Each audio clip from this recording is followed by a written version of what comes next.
Bible చెబుతోంది, మీరు మీ సొత్తు కారు, విలువ పెట్టి కొనబడిన వారు అని.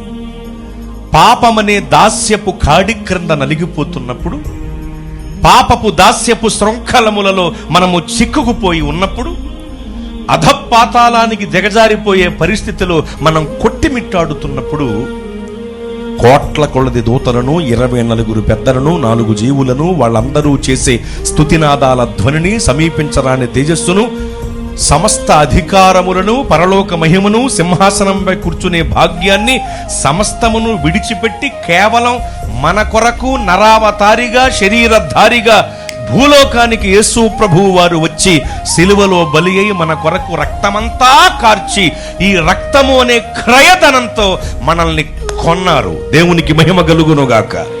కనుక మీరు మీ సొత్తు కారు, అంటే మనము మన సొత్తు కాదు, విలువ పెట్టి కొనబడ్డాం.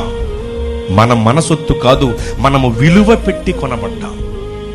మీరు మీ సొత్తు కారు, విలువ పెట్టి కొనబడిన వారు కనుక మీ దేహములతో దేవుని మహిమ పరచుడి అని ఉంది వాక్యంలో.